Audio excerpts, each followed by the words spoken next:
I'll just show you that so you can see it. But that just goes to show you like how, you try to find creative ways of elevating whatever situation you may be in. And honestly, we spend so much money on cameras and gear and stuff. Why not make it more fun? Like, why not make it more exciting? Like, we can all take a photo of whatever's in front of our lens. We can all put lights next to them and shoot with that. Okay, so what else is going on, So here's this.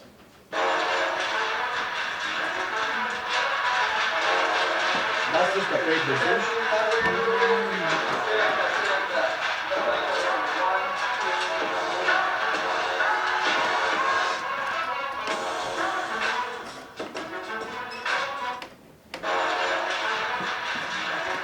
So that material in front of my lens, it's there's so many things that we can go over today, like technique-wise, but it creates a very small, very subtle softening effect, and there is a hole in the middle so that the person's face is purely sharp, but the surrounding area has a very, very, very gentle blur to it. Okay. Get ready to get rolling? Yeah. Alrighty. Guys, thanks for coming out. I'm Mike. I'm not the Mike, but I am a Mike. Okay.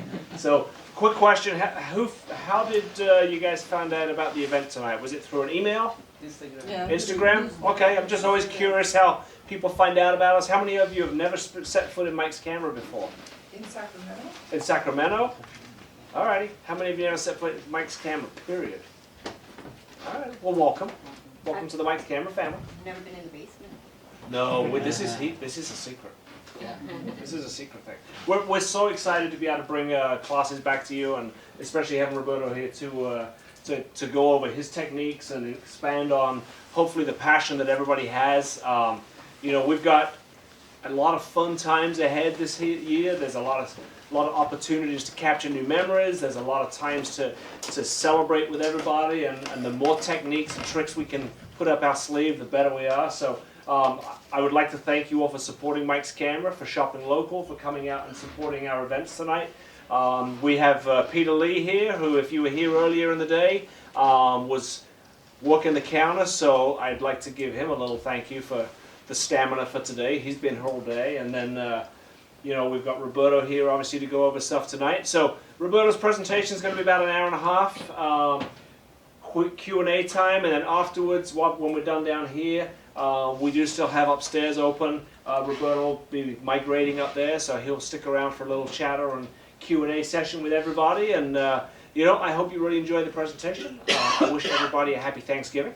I got to go back to Colorado in 2 hours and do this tomorrow night there, but not with Roberto. We have another Explorer Light.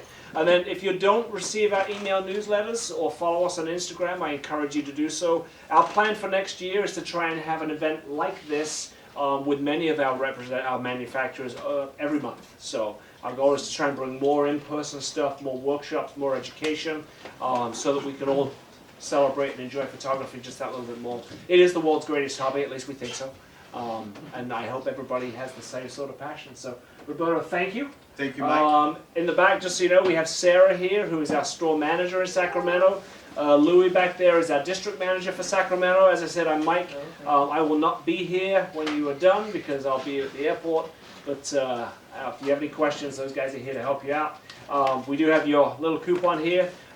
We appreciate you signing up for tonight, and take lots of mental notes, paper notes if you brought a notepad, or if you're a phone jotter. I know some of you are doing that. So, Roberto, thank you. Thank you, Mike. I'll see you at the airport in a few hours, man. I'll have to be there at 4 in the morning. You'll be Oh, I'll be gone. I'll be in bed by then, I hope. So. I have to board at 5 a.m. Oh, I'm sorry. No, I don't sleep. I don't care. That's good. All right, guys. Thank you. Have fun. Learn lots. Yeah. I don't know how long. It's bad. That's bad. So the material does that. There's a lot of cool things you can do by putting stuff in front of a lens to create special effects that are not the normal stuff. Every time I see anything around me, I try to do a mental exercise of how I could use that to create a more interesting portrait.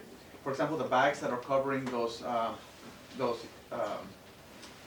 big design bags. You see those wrapping bag things? That plastic is one of those examples. You can create special effects by folding that plastic and shining a light through it, and it will disperse light rays in cool ways. If you put paper towels or napkins over lights, you create a very beautiful soft effect. And if you want to make it more soft to eliminate any kind of glossy skin, and you can just use double-ply toilet paper or double-ply paper towels. And for people who think that's crazy, I always bring a roll of toilet paper to all my shoots. Not toilet paper, paper towels to all my shoots. And it has been more than you can imagine a lifesaver. So if you buy a light and it comes with the diffusion material, the middle of the diffuser always is brighter than the edges. So we cut out we just cut out a piece of napkin, we just cut it, and we just tape it to the middle of the diffuser, and it creates a softening effect for the middle, and it makes the whole thing way better, way better. If you're shooting somebody that has a little more bald, or they have shiny skin, or the makeup artist forgot to put powder, I find out where that modifier is hitting that subject. Just use like a string, and put a paper towel on top put a paper towel there, and you will no longer have that problem anymore. You know, lots of things like that. How does this string work? If you point if let's say I'm shiny here, and you just point that right to the light, you know where that light's exactly going to hit it. An imaginary line. It is an imaginary line, but without this trick, you're going to be killing yourself trying to figure out how to get that hot spot out. Right. And all you need is some paper towels. Yeah, and a string. Lots of cool things. For example, that piece of wood is yellow. And if you shine a light to that, it's going to create a little more of it can cool down a yellow color cast on a person's face. It can be cool, you know? If you put a paper towel before you hit that, it will saturate the yellow to more yellow. It will make it more warm. But if you don't do it with a paper towel, then it will be more of this pale yellow. Does that make sense to everyone? Yes. It's just a bunch of crazy stuff that is actually really effective. Oh yeah, you can sit there. Never taught at a basement before. It's really cool. I feel like it's like the secret club. We should have like cocktails or something. What do they call those bars? I feel like it's like the speakeasy club for photography, you know? Because we're in a basement and we're having fun, and I have to leave at 4 to 5 in the morning, feel free to ask me anything at any time. Don't worry about interrupting me. Like, I'm here for you. I could care less if I'm interrupted. The only reason why I'm here is to share as much knowledge as I can possibly share with you guys, and it helps to hear from you, and I can answer questions, and I can also discuss different things. Is that cool with everyone? Mm-hmm. Like, no worry about that whatsoever, okay? Here's the beginning. Good photography, you know, good posing or good photography good lighting too, can turn any like a snapshot into something special, into a portrait. For example, here's how life begins in photography when you don't know. You know, people talk about portraits. What does that even mean? What's a portrait? Is a portrait a photo that you take of someone? I don't know. Is that what it is? A portrait? Is it? Do you know what it is? I would say yes. Like, when you say when you're in Argentina, you're having meat and wine, and somebody says, "Let's do a portrait." What comes to your mind? Just people in Is general. it just a Taking person pictures of people. in front of a camera? Mhm. Is that kind of That's what a what I portrait thought. is? Okay, not really, kind of, medium. Okay, a portrait. Is this a portrait of this guy? Yeah. No. Is it a portrait of him? No. Okay, you think that's fine. We can think. Yeah. A profile of him? Yeah, profile is it's the snapshot of the guy, right? Like, you don't know if he's the main subject, or it's the guy in the back, or it's you're showing the furniture. You don't know what it is, because it's a snapshot. And so when I started photography 20 years ago, people really think, like, you look 20. Can anybody guess how old I am? 40. I'm much older than 40. 45? I'm turning 46 soon. Yeah. You're still young. Yeah, I'm still young. I still got it. I still got it. 4 more years and I'm 50, and I'm going to look exactly the same. This is a snapshot of a guy. A snapshot means you grab your expensive camera with your $3,000 lens, you point it at a person, whatever they're doing. You have no care in lighting, no care in posing, no care in composition. You don't try to control nothing, and it looks like that. That's what that is. A photo of someone is when that someone is the main subject, but the photo still might be terrible, right? So that's a photograph of the same guy, right? Like, now you know he's the main subject. But this is a terrible picture. And even though it was taken with the most expensive gear you can possibly buy, it doesn't matter. This was taken with the same gear, right? That's a photo of the guy.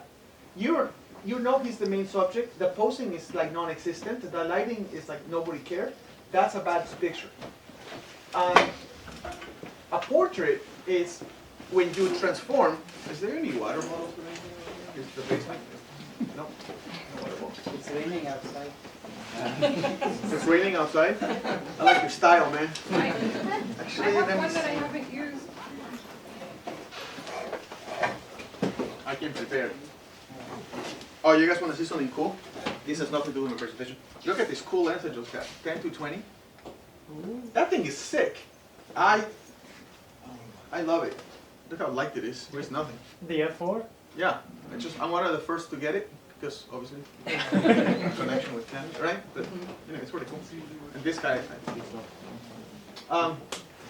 A portrait is when you grab this guy and you tell him, and you actually write down what the heck you're gonna do. So that's the planning that you were asking about when I plan my campaigns. I'm like, what am I gonna do? In fashion photography, you have two heartbeats. The heartbeat of the model and the heartbeat of the clothing. And if you do not think clothing has a heartbeat, you should not be a fashion photographer. Because not only does clothing have a heartbeat, it also has a personality. There is a temperament to the clothing. And you really need to know that because when you're shooting these things, you need to represent that in the photo. So I grabbed this guy and I started chatting with him. He makes those saddles that you put on horses to ride them.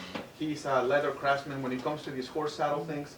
He's a beautiful man. He's very quiet. He never talks to anyone. This is taken at the Tanque Verde Guest Ranch, which is where I hold my annual Photo Creators Conference. I'm sure no one's heard of that. Who has heard of the Photo Creators Conference here? One person. Okay, barely two. Three. Just from you, though. Just from me? Amazing. You know how much we spent on Facebook ads? $30,000. Never seen it on $30,000 is how much we spent on Facebook ads. And every time I travel the country, I ask who has heard of the Photo Creators Conference, and it's like one person maybe. You know, it's incredible. But this was taken at the ranch. During the Photo Creators Conference, I wanted to take a portrait of him, so I took this, and he tells me he makes these saddles and stuff. So I used my posing, lighting, and composition skills to create a real portrait of him. And if I achieve my goal, the portrait of him should tell you who he is, what he does. It should tell you information about his passion, about his life. And that's what a portrait should do. A portrait tells a story. A photograph is just putting him as the main subject, and a snapshot is just pointing the camera towards a human being. Okay? So here's the portrait of him. Wow, it's beautiful. Same camera as this, same camera as that. It's just properly done. And this is why you can never get bored of this industry, because you get these things, and I study these things a lot. When I buy this, I study them. For example, because life was not easy for me as a photographer and money wasn't growing in trees, whenever I bought a product like this 15, 18 years ago, I really had to learn it because I couldn't afford just another one. I couldn't just say, oh, the new one is out. Here you go. Here's my credit card. Take it. Like, no, it would take a year for me to buy another lens, right? So I studied a lot. For example, in my posing world that I started studying so much, I started realizing if you have a 50 millimeter lens, what are the optimal poses that you can do with a 50? You know how they say like prosciutto and melon go together? Mm-hmm. And like iceberg lettuce with blue cheese go together? Well, in photography, lenses also can be paired with specific posing that actually makes the pose much better. And if you know that stuff, your posing will take on a whole different level. But if you do the same posing with any lens you buy, but you keep the pose the same, there is a mismatch there that doesn't quite work. A 200 millimeter lens, you cannot do certain movements with the 200 millimeter that you can with the 50. And if you're shooting with a wide angle lens like this, the posing will be different than I would with a 35, 50, or an 85 millimeter lens. Nobody thinks like that, but that's the way. That's why that's the way I've done it. So I'm sorry, did you use natural lighting? okay, the fact that you even asked that question is why this is a successful portrait. Because you don't know. And the answer is, when you look at this, you should not be distracted by the lights. You should not even care. You should only enjoy the portrait. And the fact that you asked that makes me realize that you are just enjoying the portrait, because you don't know if it's natural light or not. You know? And none of this is natural light. This is a very dark room. If you were to turn off all these lights in this room and just put a little yellow light bulb hanging, that's what this room looks like. Okay? We had to put a light to illuminate the background, so the saddles would be illuminated, but it had to be lit darker than the front. Right? So this light had to be darker than the front. Then we had to get another light to illuminate him, and it had to be brighter and harder. Why harder? Because if I would have used a regular softbox, like when we buy a softbox, it would have looked like a softbox illuminated him. But if you open up a door that leads to the outside, that light comes in pretty hard. It's soft because you're not getting direct light, but it's hard because it's coming in, all that light squeezing in through that door, right? And when you are receiving that light from that door, it's gonna look like this. So what we did is we used a harder light modifier to create the light on him, and we used a big soft light modifier to create the light on the background, and then I posed him in a way that you would not even think he's even aware of my presence, right? And obviously the lens that I picked, like I said, the lens and the poses go together, and this looked really beautiful. This is a good example of great photography that's elevated. Does that make sense? So, one thing yeah, go ahead. If you go back to the picture, where did you put the soft light? Were they coming from the same direction, or? Soft light was here, going that way, with paper towels covering the left side, no joke. What, paper towels? Paper towels? Okay. Paper towels are like a must-have. Okay. And this guy here was a beauty dish.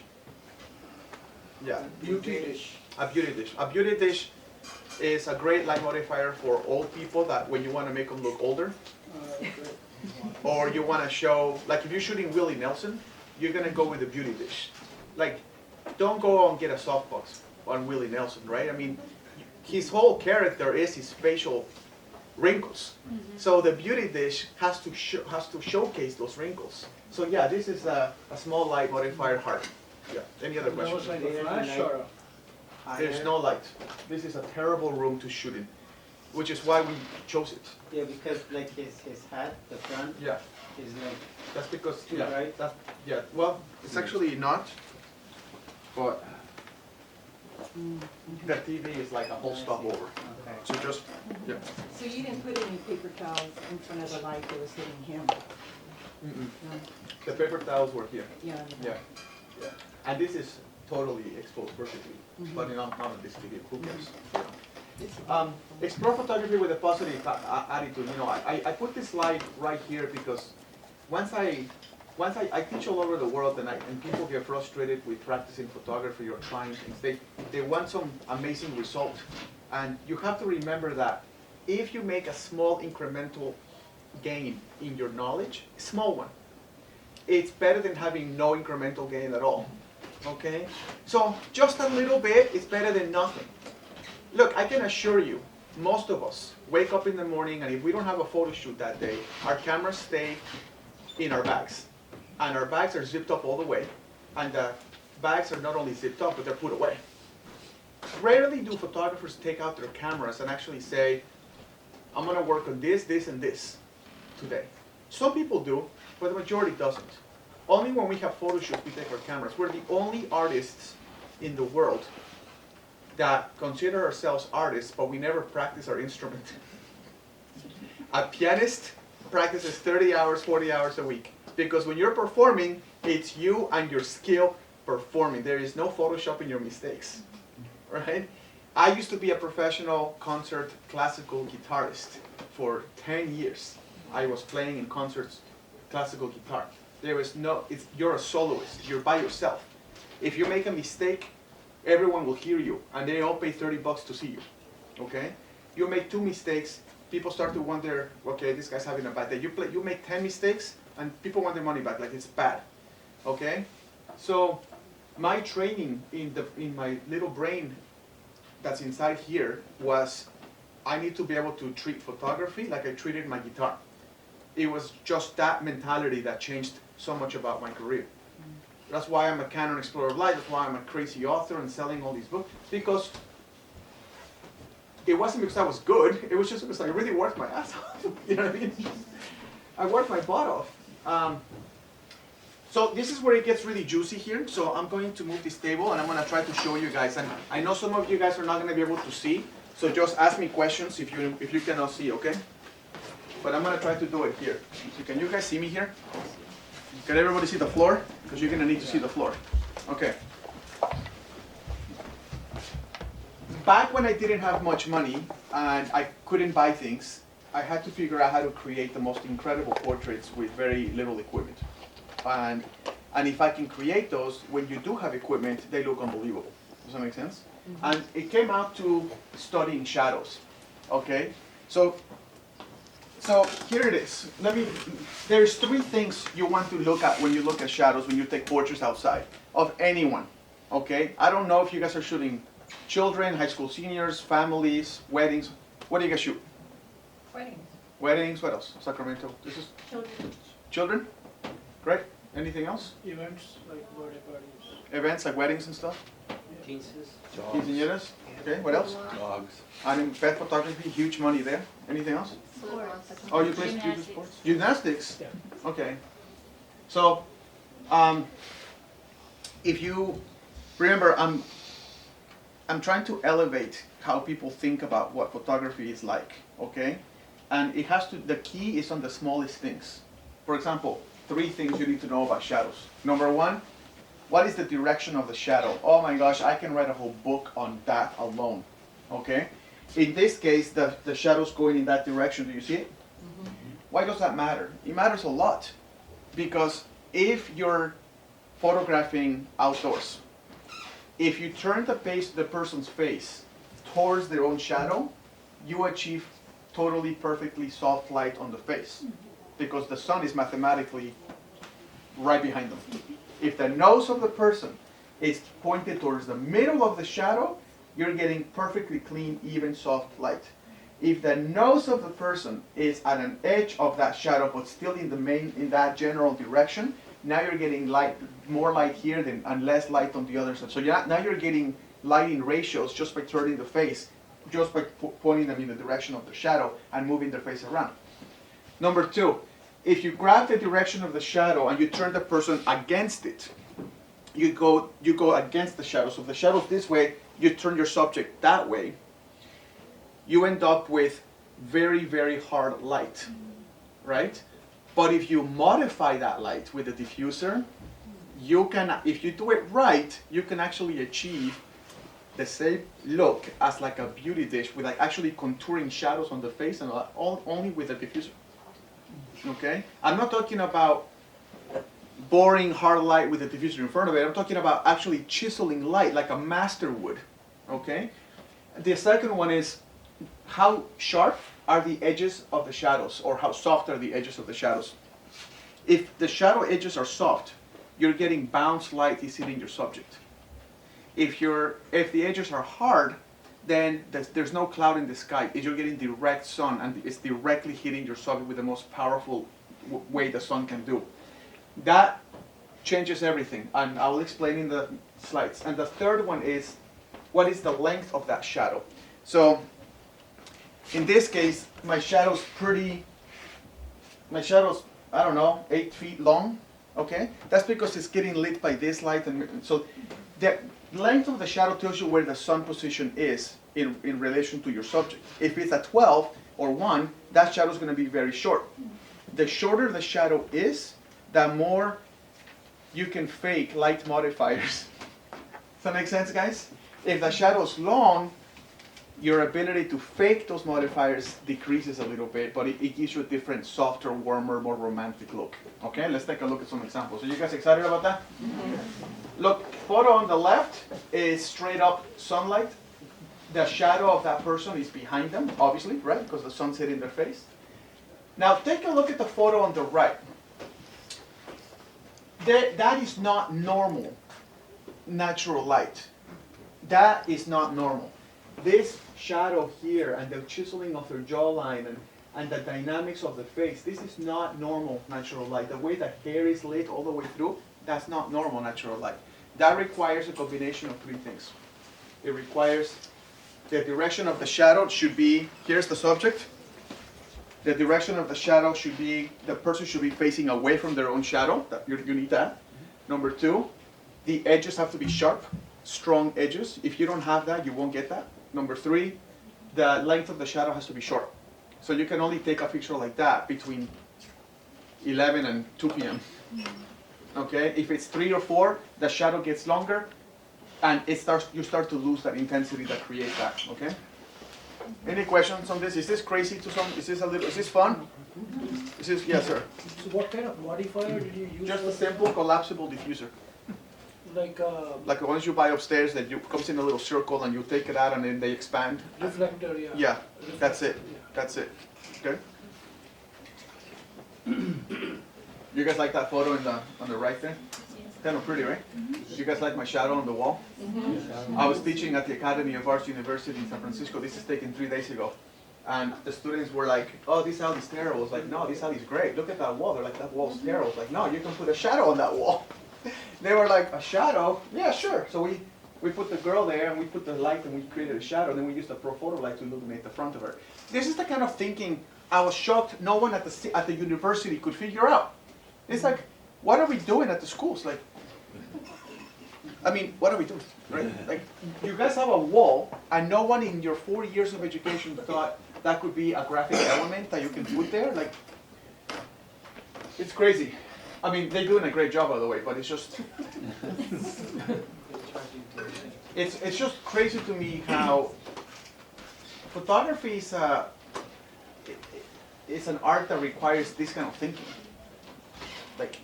Like I said, if photography is putting a piece of paper, seamless paper, and 2 lights left and right with a softbox, and then that's not photography. That's button pushing. You know, that's just button pushing. Okay. Go back to the Yeah. modifier and clarify though for. Yeah. So the modifier is a diffuser. No, I want to know because at your level, you know, some of us like we're going up ourselves. But are you using when you're using a modifier? Are you using stands? Or are you having an assistant holder? Well, yeah. In the examples that I'm going to show you, I did it by myself. So I had a light stand holding the diffuser, but usually I have assistants. Look, I know people cannot have 20 assistants at every shoot, but you can get one. You can get a high school student somewhere, right? I mean, all you need is a person with arms. So just, pay them $50. If they're over 21, buy them a bottle of wine, cheap one. Charles Shaw is $1.99 at Trader Joe's. Get them that. Take the sticker out. I don't know. Question. Yeah. The picture that you showed, you said you can only take it at a certain time of the day, 11 to 2. Yeah. So that's technically like the midday. Yeah. And from the YouTube videos that I watched, they say this is the worst light. That's right. That's why you shouldn't watch YouTube videos. Look, YouTube is free. Anyone with a computer and an internet connection can upload and be an expert, but they just don't. They just don't know. Like, I would love to write a book on all the crap I hear on YouTube by experts. Honestly. People who are reputable too. They're sitting there with their cool lights in the back and their amazing setup, and they have a cool YouTube studio and the stuff that comes out of their mouth, I mean, I'm like, that stuff is, some of it is true, some of it is just so far from the truth. And people believe that because it's on YouTube. I'm like, who qualified that person to be in that? Himself. You know, there's no homework. For example, I can't talk about the camera. Somebody asked me today about a YouTuber that said something, and I said, who said that? It's like this person. I was like, oh my God, how many times do I have to spend time of my life correcting these people? You know, and this is a reputable YouTuber, like who's considered like an expert photographer, but the stuff he was saying is misleading people left and right. And the answer to that is that the worst lighting possible. There is no such thing, because if you diffuse the light, you're diffusing more powerful light, which creates this look on the right. Does that make sense to everyone? Yeah. So did you say you had her facing her shadow on the second one? I'll show you. The first one? Okay. Yeah, I'll show you. Okay. Here is the person's starting point. Here's the starting point, okay? Boom. No attention to nothing. Just stand there, take a picture with the most expensive camera you can get. Canon R3. Beautiful. This camera is amazing. It still takes crappy pictures. Okay? It just depends on who's behind that thing, right? Next, look at the shadow arrow. You see the yellow arrow there? Okay, that shadow arrow is pointing towards me, towards the photographer. Okay? Which means that the sun is literally mathematically right behind her head, right? So what is this going to give you? Dynamic lighting or soft lighting? Soft lighting, because the light is bouncing and creating soft light all around. Is that a good look or a bad look? It's a nice look. It's a very romantic look. No one's going to get mad with this lighting. Are there no other lights or No. modifiers? No. No. Now, one thing that I can tell you that would make this better is pay attention to the bottom. Do you see the green grass? You don't want her anywhere near that green grass. You want to take a foot and a half back, so she's getting the bounce light from the sidewalk, which is great, which is a great reflector of light. Grass is not. Grass makes everyone look like Hulk. And if you don't think so, grab your photo in a park, take it into Photoshop, go to channels, remove the green channel, you will see all the green come out, and that is bad. And people say, well, in the camera it doesn't look bad. It looks fine. That's because the screens in the back are low res. They're not printing. They're not putting 16-bit millions of colors in that stuff. It's just to show you a preview. But if you were to print that photo, print it, not a screen, a print, you will see the green cast. Okay? This is the look of that girl, and this is the look of her pushed back. So here's the green grass, and I pushed her back, like I said, and that's the photo that comes out of that. That is the green. That is with the light behind the head, and she's facing her own shadow, and you can tell because the light is pretty even. If her nose would have gone this way a little bit or that way a little bit, you start to get ratios. Okay. So you push her as far back so that the entire shadow is on that pavement? I don't need Make to any the entire difference? shadow on the pavement. I'm just pushing her back so that the sun hits this pavement and any possibility of color cast goes away. If she was here, the light's coming from behind her, bouncing against the grass and going actually away from her. But you're still picking up a lot of green light bouncing towards her. If you shoot in fashion and you shoot this, and you're shooting a white piece of fashion, and you shoot her in green grass, the bottom of the dress will be green. And you're never gonna get hired again. Like, that's just unacceptable to these people. Like, they're paying you a lot of money to shoot. They will expect you to know what you're doing, and you're not gonna be putting people in green grass. Okay? If you have a reflector, like a collapsible reflector, throw the reflector on the ground, and then it will reflect clean light on the person. But don't just put the green grass on the person. That's bad, right? So, anyway, let's take a look at this next one here. Is everybody clear with what we did here? Yes. And everybody understands that this is beautiful lighting, but it's nice and soft? Okay, But this is nothing wrong with that. handheld Great shot. reflector, right? What? This one is handheld reflector. This is nothing. This is the sun behind her. The only thing hitting her is the light bouncing off the sidewalk and the whatever's around her, okay? Let's go to the next If you one. have gray or white, which one is preferred? What's that? Or on the ground, if you have a cloth, one is white, one is gray, which one would you rather use? If the person is close to the ground, like they're like kneeling or close to that, gray. If they're standing up, white, because it will reach their face. Okay. Let's go to the next one. Here's the person turning around. So I told her, okay, turn around. So now the sun is hitting her face directly. Okay. Now, look at the shadow. How long is that shadow? Not too much. Very short. Which should give you cues that you're ready to rock and roll. Right. If you have that shadow length, you're at the premium time to be shooting sculpted light with just natural light and a diffuser. Premium. If that shadow doubles in size, you're still good, but you're losing that power, okay? Which is the complete opposite of what that YouTuber guy was saying. Like complete opposite. Well, let's prove YouTubers wrong. That's my favorite thing to do in the world. Guys, no disrespect to no YouTuber, because there's some good ones out there, but guys, No, there are some famous ones. Yeah, I know. with them. oh, I know. Yeah. Trust me, I know. Yeah. Guys, do me a favor. From New this York. class on, you keep watching your YouTube, but just take that with a grain of salt, would you? Just take a little bit of salt from your kitchen and just spread it and say it's good, but should I ask an actual expert what this person is saying? Okay? The other thing is, why are they not telling you? Okay, that's the other part that bothers me. Like, they say all these things, but they don't say certain things that are like actually key to what, anyway, doesn't matter. I have other things to do. So, here's the look of that. That is the look of that short shadow, and you got the chiseled cheekbones. Now, do we have a diffuser?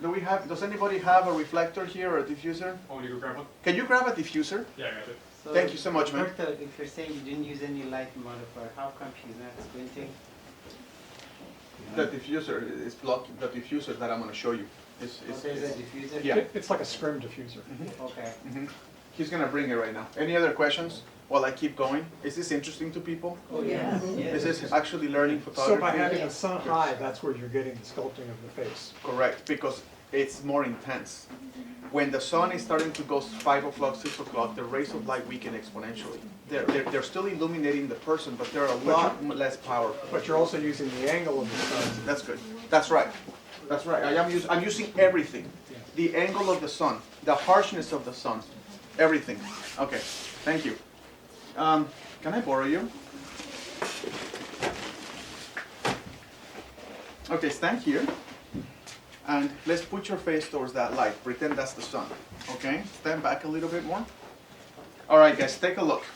It says angle diffuser. This is major key to this. If you do not angle the diffuser, everything I'm saying, you're going to be like, this is not what we're, nope, this is not happening. That's because you didn't angle the diffuser. So check this out. If you have a person and you usually put the diffuser like that to diffuse the light, see how the light's diffused? Look, not diffused, diffused. Does anybody have a phone? Can you turn on the light? Can somebody point this at her? I have a flashlight if it's easier for you. What? I have a flashlight, would that be? Okay, flashlight would work better. Okay, put the light on her. Stand over here so you don't block 20 people. Okay, so there's the light, there's the sun. That's what it looks like. What it looks like, right? If you grab this and you diffuse it, you get flat lighting. This is what normal photographers would do. This is not going to work too well, okay? But if you angle the diffuser towards the sun, look what happens. Look at the glow of her face, okay? So the way it works is the bottom of the diffuser should be in the photographer's camera frame, and then the photographer should say, like raise it a little bit. So here's your shot, right? Here's your camera. I'm sorry, here's your lens. I'm taking her photo, right? The assistant is holding this, and they grab this and they angle it like that. Go ahead and bring that light closer to her. See how beautiful that diffuse looks?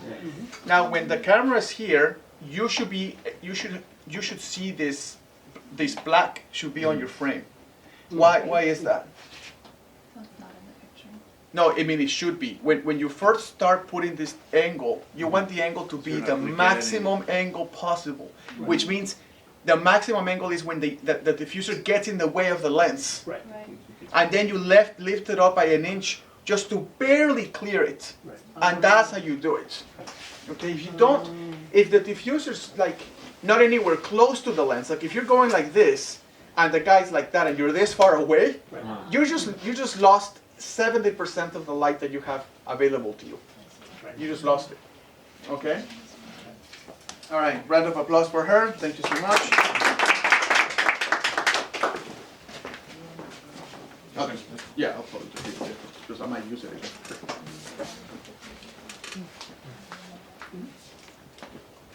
Okay, so it looks like that. Which one do you guys like more? They're both beautiful, but which one? Let's take a raise of hands. So which one do you guys like left? Towards the sun Okay. diffuse. Okay, raise your hand if you like the one on the right more. That's crazy. Like both? Really? Everybody likes the hard light diffuse? You like the left? Okay, we got one person. No. There's always one. Just kidding. What's up? Like both. They're different. But the Yeah. one on the left is more of a romantic look. Yeah. So if somebody says to you, can you photograph my high school senior? It's a girl and she's wearing this beautiful dress. Which one are you gonna do? Left. But if the girl is like, I don't know, she's like a hockey player or something, they're probably gonna go to the lighting on the right, Yeah. right? And this is all done in the same exact space, in 5 seconds from each other. All right? And it's also if you have a diffuser or not. Yeah, which you always do. Because it's in your camera, it's in your bag, it's part of your kit, right? Like, I can't imagine doing a shoot without my reflectors and diffusers, and I have many of them for different sizes and stuff, Right, but but you were able to do that left one without a diffuser, just to have yeah, a step back. that's true. But yeah, that's because I didn't need to diffuse it because it was just bounce light. Right. But the sidewalk was, yeah. Could you do a full length with the diffuser on the right, or would you have to use a bigger diffuser, or does that, you'd lose too much? See, now that's an awesome question right there. Can you do full body like on the right? Yeah, you can. Sunbounce makes a 6 foot by 4 foot diffuser called a sun swatter. Okay, what's that? It's big and it's very expensive, but everything in photography is. But you buy the yeah. If you grab the sun swatter and you angle the whole thing, then you illuminate the whole body. But if you try to do it with that, you're gonna get a great 3/4 shot, but you're not gonna get the legs very well. But how do you have that big one and keep it out of your lens? Oh, that sun swatter comes with a stand, and it has a swivel to. So there's a stick like this. The diffuser's like 6 foot long, and then you can swivel it to any angle you want, and then somebody holds it like that, and then somebody lifts it up like that. Does that make sense? It's just like this, except it's a rectangle, and it has a stick to hold it because it's so big. So the angle is still not in the camera frame, but because it's bigger, it can sort of angle Right. down. That's right. That's right. You're still always angling the diffuser. Right. You should never grab the subject. This is the subject. You should never grab your subject and you put the diffuser like this. The diffuser should not be parallel to the ground. It should always be at an angle to the sun. Okay? And if the shadow's short, then you have more light to play with. If the shadow's long, you have warmer light to play with, sunnier, warmer light but weaker light to play with. Okay? Who's gonna buy my book, Picture Perfect Lighting, now? Okay, see? It takes a whole presentation to do it. And then what do people do? They just go to the library and rent it. You know, it's like that, it's $20. Digital. Yeah, they just do, or they call their friend to send them the PDF.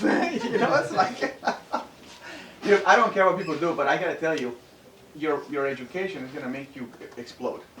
Okay, if you spend money on that, you'll see what happens. I mean, that's simply the way I put it. Is that the one with the red cover?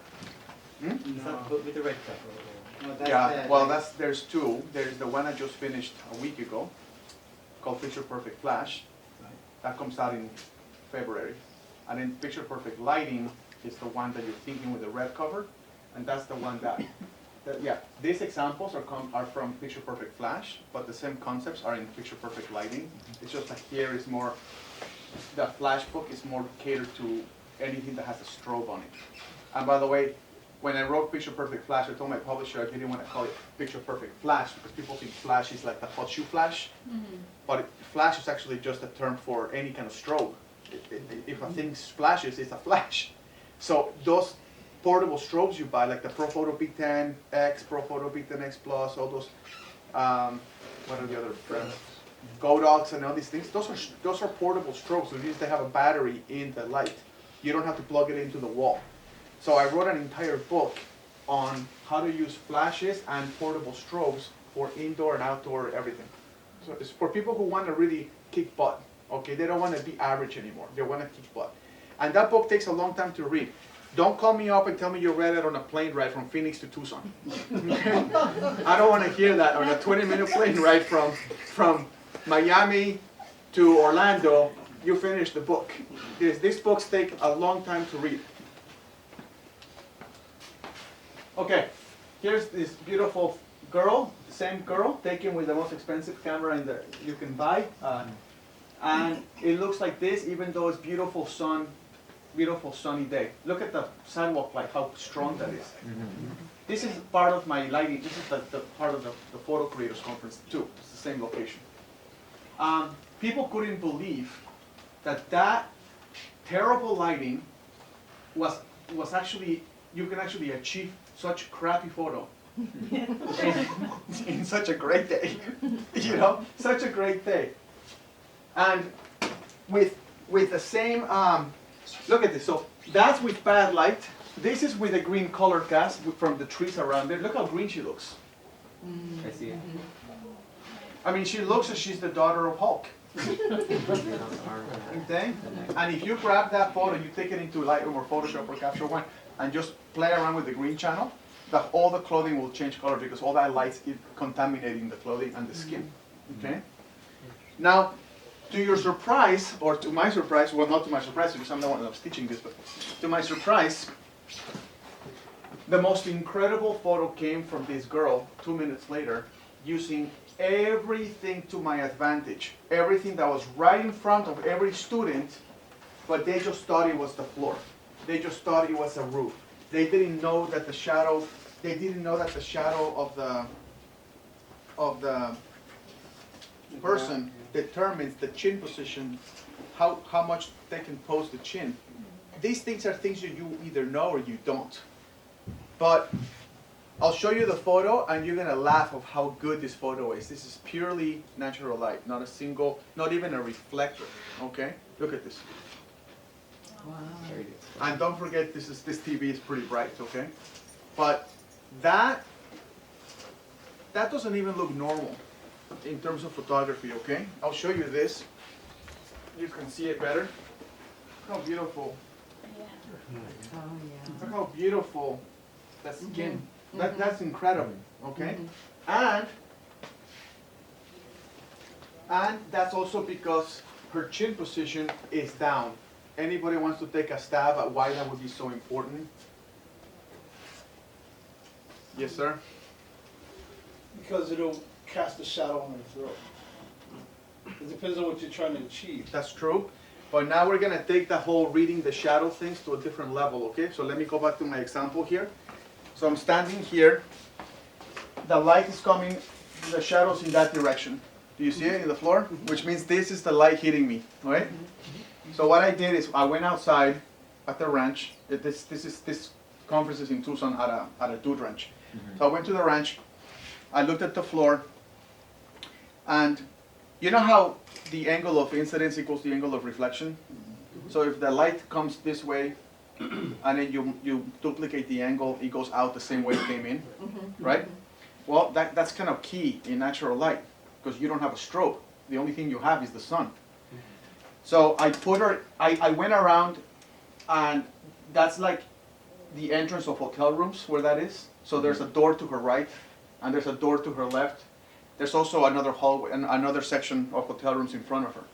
Everybody just thought if there was a roof covering the sun, then all that light would be coming in no matter where you were. And I was just like, man, that's a big bummer. You guys are losing 70% of the light because of that.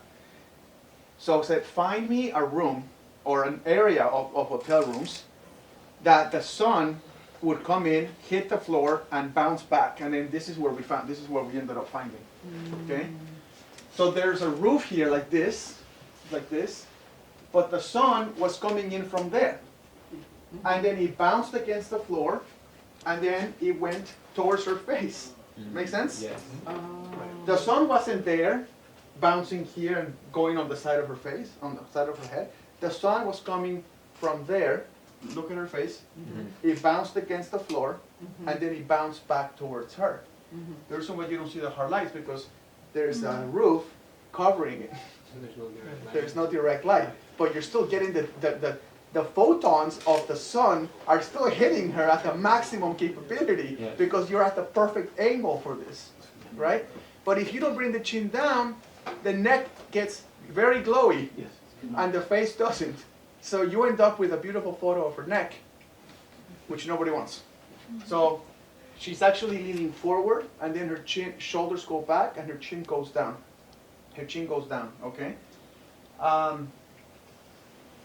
If the light is very strong, the chin has to come down more. So if the shadow's short, the chin has to come down more. If the shadow's long, the chin can go up a little bit. This is reading shadows to get your photography to a level that most people have never seen before. And this is just with nothing, okay? Yeah. So I was looking at a 90,000 lumens, flashlight. So if I bounce that in a dark, if I bounce it to the, street, and then same way, like as I said, it bounces back on her face, would it create a similar effect? Well, no, 19,000 lumens is nothing. Nothing, No, you will need like 200,000 lumens. 200,000? Yeah, to make it the same. Yeah. So this setup that you said, it's a room, the light is shining through the window. There's no window, but yeah. Yeah, so is that considered like the glow zone that you? Yes, Yeah. you've read my book? Yeah. The glow zone is photographers that can find the glow zone is photographers that can do this. And the only way you're gonna find glow zone is by knowledge and reading and studying. And the way you do it is you need to understand what I'm teaching now, the three characteristics of shadows, how the light is coming in, what's the angle of incidence, and how to pose the person. And if you can do that, your camera settings should be ISO 100, shutter speed 500, aperture f4. That's the glow zone. So if you grab your camera and you put those settings on your camera, ISO 100, aperture f4, shutter speed 500, and you take a photo of someone and they're perfectly exposed, that's because that person's in the glow zone. That's how you do it. If that person looks a little dark, that's because you missed something. If it's 200, if the shutter speed is 250th of a second, that's still considered the glow zone because I gave people one stop cushion. But if you're 2 stops from there, if you're at 128, you are definitely not in the glow zone. You're in the crap zone. Actually, crap zone is 3 stops, so it will be 1/60. If you're in the 1/60, if you put your camera at ISO 100, aperture f4, and your shutter speed has to go down to 60 to get a proper exposure on the face, you have 2 options: quit photography, or go find another spot, because that's bad photography. That's bad lighting. Okay. You guys want to see a 160 example?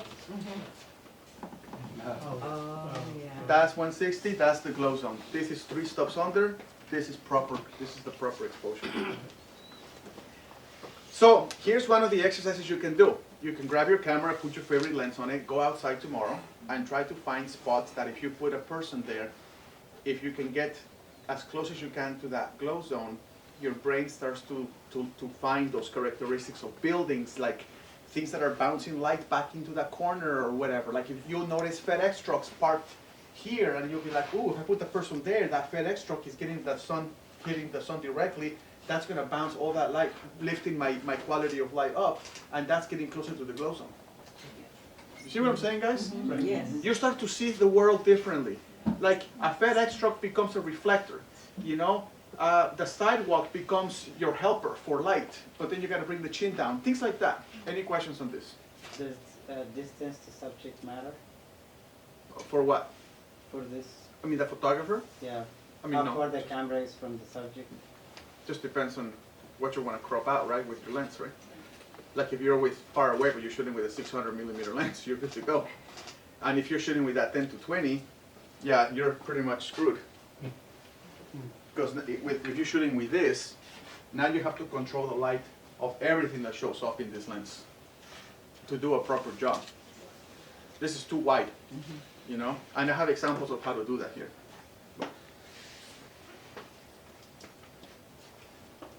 Are we still having fun? Yeah, good. I hope I'm teaching something of value here. Yes, you So are. people feel like they came and they feel like they came for a good reason, Absolutely. right? Yeah. Not just to show you my pretty photos. This is not pretty photos, guys. I'm here to teach as much as I can because I love photography. I love people that love photography. It's been a great career for me. And I find YouTube killing our industry. And I find people don't study.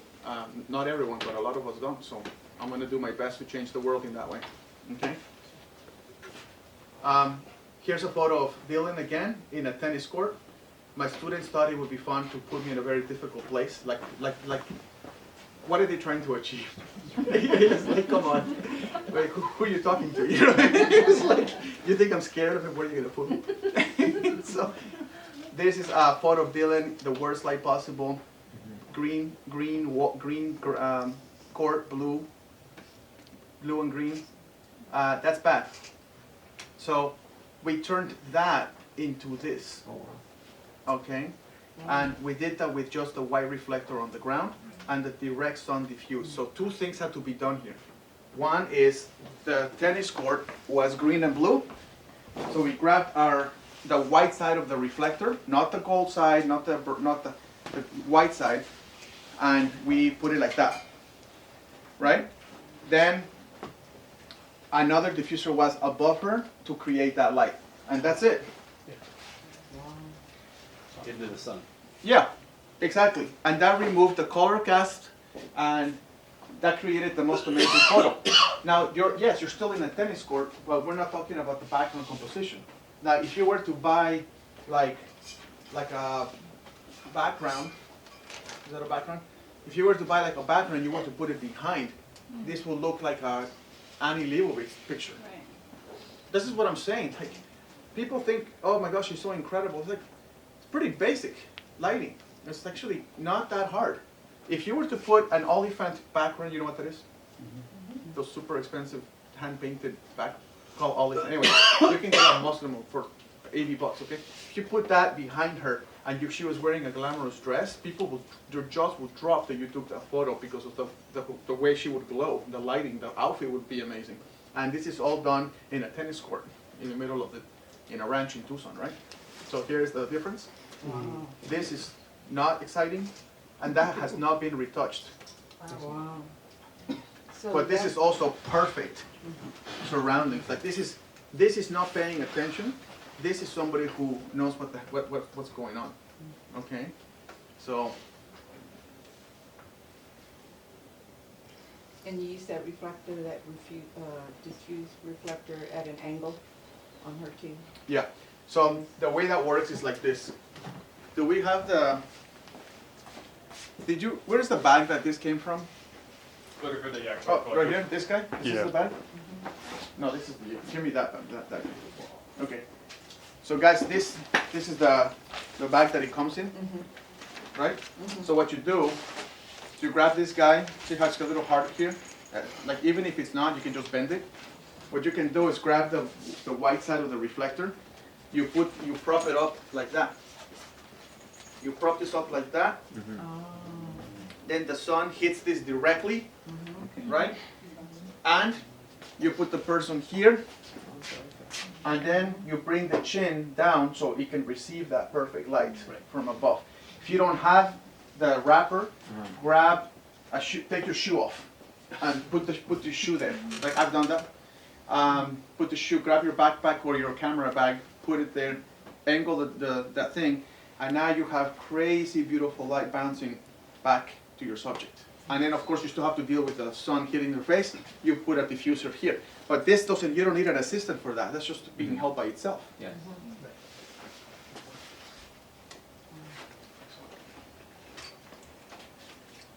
So did you say what lens you used? This would work with any lens, right? Okay. Yeah. Okay, well maybe not with that one. You know, I'll tell you one thing that's funny. You can always tell the quality of the photographer by how well they can handle wide angle photos. Does that make sense? Yeah, it does. So if you take a if you're photographing portraits that are just from here to here, like we can all nail the light in this area, okay? That's not that hard, okay? But a person that can actually do a good job with wider angle photos, for example, if you look at the work of Annie Leibovitz, but of course she doesn't do her own lighting, she has a lighting person, right? But that lighting person that does her lighting is a person that really looks at the whole image and then creates that photo. Every single part of that frame is lit really nicely. That's much more difficult to achieve than somebody shooting with a 70-200 and shooting at a 180 on a person's portrait. Okay? Of course, luckily for us, if we're not shooting wide-angle photos, we're shooting just regular portraits, and we don't have to deal with that. But when somebody shows me their portfolio and I'm supposed to review it, and they say, what do I need to do to improve? I tell them, try shooting with a wider angle lens and nailing every aspect of that aspect ratio. And then you'll see how complicated things can get. Fair?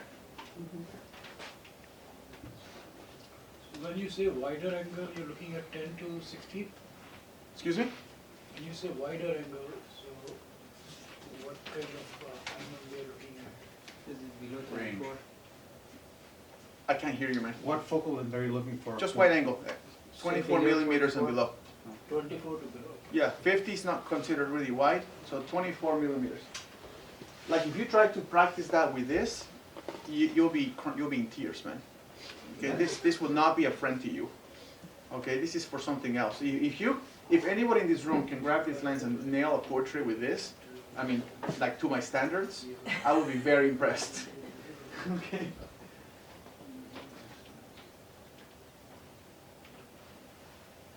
I'm gonna skip through this because I don't want to spend too much time on this, but I want you to be introduced to it. So, my wedding photography days were very eye-opening to me. There is no control of a wedding. You have no control of the weather, the location, the attitude of the people. I've shot every type of wedding imaginable in every country in the world. I've shot everybody from Bono from U2 and everybody and the Pope and everything. And it doesn't matter, like you have no control of their attitude. Okay? You shot the Pope's wedding? I photographed the Pope's. I photographed the Pope's headshot.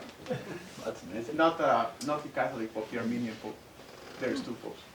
They told me not to touch him or talk to him, and I'm like, dude, it's me. Like, the first thing I did is patted him on the back, started chatting with him, and he started laughing at me. He was like, this was taken at the California Club in Los Angeles, in downtown LA. They're like security was just shaking their head. I was just trying to make the Pope relax, I was taking his pictures, like chill out, He's just he's a Pope, but he's still the person, right? So curiosity started to my wedding days. These next two slides are very powerful, but they take too long to explain, and that will just be too difficult to do. But this class is called Elevating the Portrait. So if you're going to elevate the portrait, you're going to need to know this chart. Okay? Feel free to take a picture of it if you want. This group is so respectful. Is this in one of these? It's in one of my, it's kind of on my first book, Picture Perfect Practice, which nobody here has. I have it. You do? Which book would you recommend for all your books, the first one to read? Picture Perfect Practice. But Yeah. you have it? Is that right there? Okay. Can you show it to people? That's what a book looks like. Lots of info in that thing. So I'll go over this real quick, just very basic and very bird eye view. These are the things my eye, or my head looks for when I walk into a place outside or inside, okay, or should I say outdoors and indoors, okay? Objects and props is probably one of the most important things I think of. For example, here is a metal rack. It's made to hold things, right? But even when I walked in to put my backpack, I noticed the rack as a photographer, because this is too high to put a person's elbow there. So I say objects and props because every object that's around can be used for beautiful, perfect, organic posing. But you have to know what works and what doesn't. This is not going to work. If you were to put, let's say you're taking a portrait of the manager of the basement at Mike's camera, okay, and you want to show how cool he organizes everything. You're not going to put his elbow like that. This is just going to look terrible. Okay, but you can make this vertical, and you can put him like that. But if he was horizontal, you're dropped, and now it doesn't work. Now you're slouching, and it doesn't look good anymore. So this has to go up, and now you're in shape. Does that make sense? So objects, and then sometimes in my students or whoever in my workshops, they're like, well, this chair armrest, you cannot just raise the armrest. I was like, no, but can you grab a book and put the chair on top of the book, and then that raises the armrest? I'm like, oh yeah, of course.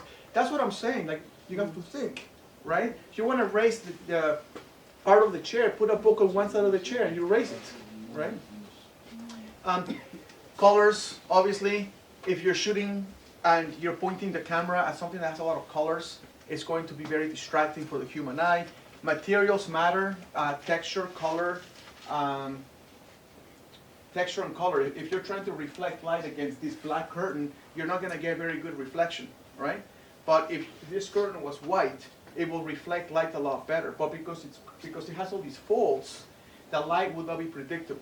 It will go there, it will go there, it will go there. You're not going to be able to predict it, right? So you do need to know what's the texture. Should we take a stand-up break real quick? No. Are we good? Yeah. You guys want to stand up for 10 seconds? Yep. Just to get a feel for a second?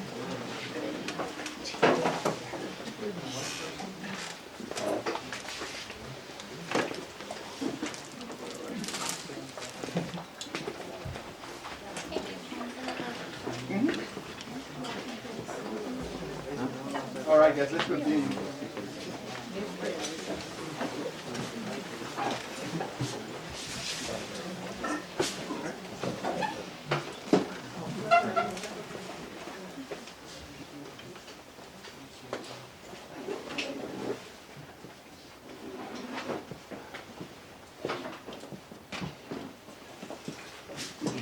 Does anybody recognize the second girl in the horizontal photo with the black background?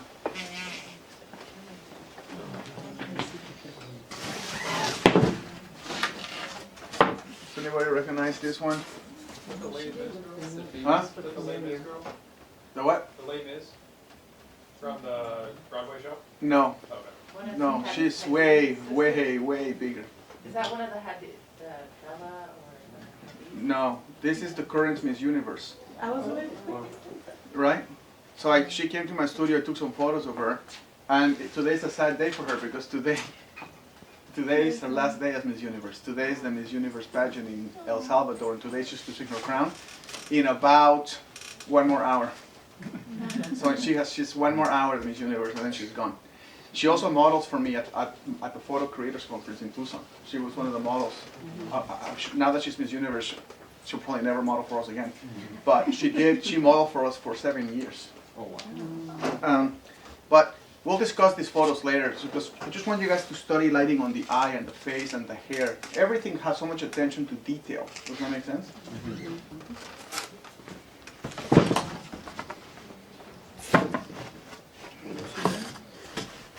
I wonder if I can take those photos home. They don't want them, right? Where's the guy that is, did Mike go to the airport? I'm taking those things home. And this is what you bring to the table as a photographer's skill set. This is the skills I work on in my practice sessions. Lens choice has been the most demanding of me, this one here, okay? And also storytelling. That's pretty hard. It's taking me a long time to get there, but I'm getting there. I'm there now. But storytelling, it's like you're taking a photo of something and you have to come up with a story and tell a story through photos, and you have to make that mental exercise. And stress management, adaptability, telling stories, lens choice is crazy. I always thought if you're taking a portrait of someone, you gotta use a portrait lens.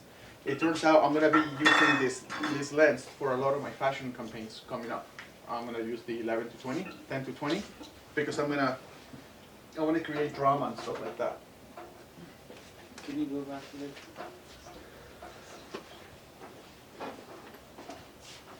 Thank you. And this one, speed with equipment.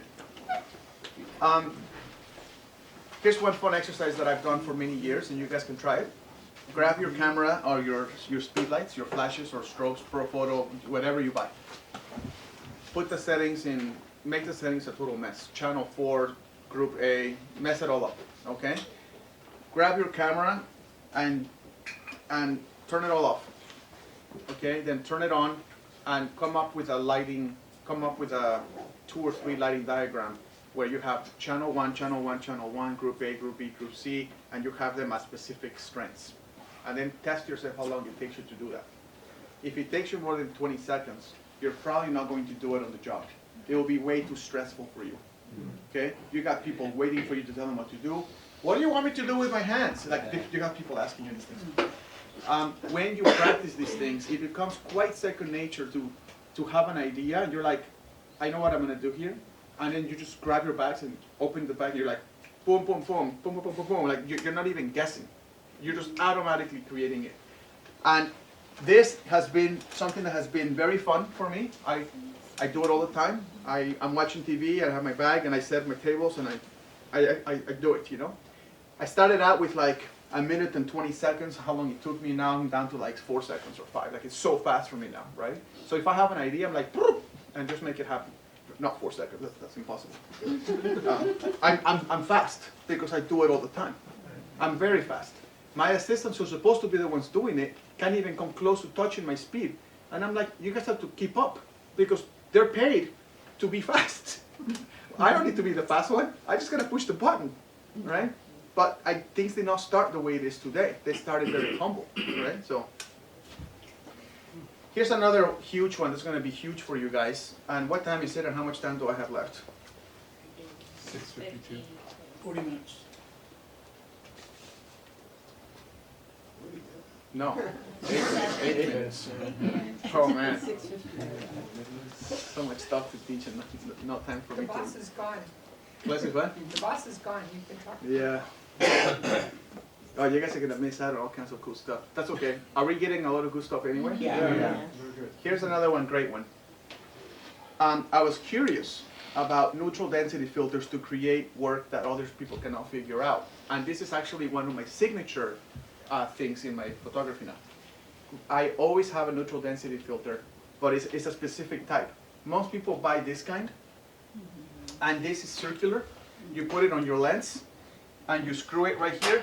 And if you have a lens like this one, which is whatever, 80 millimeters, whatever this is, then you have to buy the 80 millimeter one. But if you buy a new lens, then you have to buy that one for that fits that one. Right. So that's why, to me, I was just like, screw it. Like, I'm never gonna do this again. It's too expensive, and it's not practical going through your bag with 65 filters, you know? But with technology, a new company, a company called Colari, made these filters. Now, I'm not sponsored by them. I could care less if you guys buy this or not, but they are the only ones that do it. But what they do is they go like this. You open the box with the filter, and you put it inside that little slot. Okay? So then you can grab any lens you want, and it's behind the lens. So not in front of the lens. So the filter's there, you put this on, and now you have a 3-stop or a 6-stop or a whatever you want.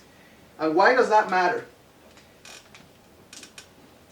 It matters because the only way you're gonna get photos that look like a painting is by creating a 3-stop neutral density filter and adding flash to outdoor photography.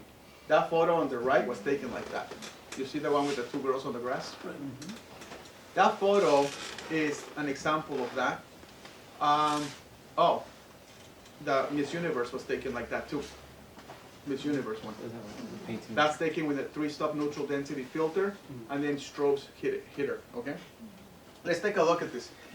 When you have a 3-stop neutral density filter like that goes inside the sensor, or they call it magnetic, okay? I have a 3-stop and a 6-stop.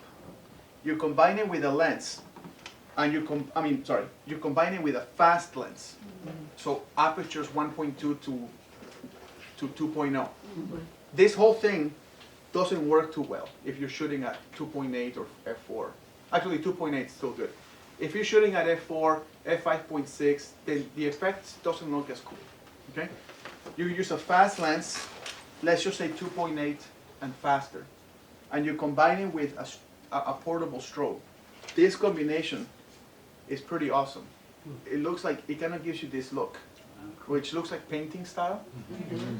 Now, I shot this for Canon for the 100 to 300 2.8 global campaign. You guys have seen that lens? It's like a pretty beautiful lens. When Canon called me to shoot that lens, I couldn't believe what they said. 100 to 300, but at 2.8.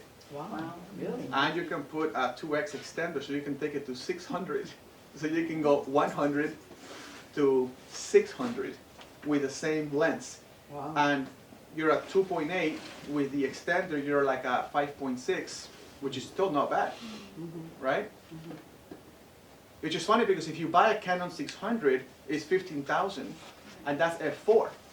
But if you buy that 100 to 300, which is 2.8, when you put an extender, you're at 5.6. So you only lose 1 stop, but you gain $5,000. You know what I mean? Yeah. All right. Canon is looking at me. So they called me to make this shoot this campaign. I was outside, and it was pure forest outside. The sun was hitting the mountains. This was taken near Malibu, California. The sun was hitting the mountains very, very bright. I hate those photos where you have the subject and then the sun is hitting the mountains or the sidewalk or the street in the back, and it's just all your attention goes to that, right? So I put the neutral density filter to control the outdoor lighting and make it more dark. Then I put the flash on them, but I shot it at 2.8, so it looks like a painting. And then like this one. Just looks like this looks just like a painting. Take the neutral density filter out, and you cannot, because you're shooting over one. You're shooting too fast, or your shutter speed goes too fast. So you're like, well, why not use high-speed sync, Roberto? Duh.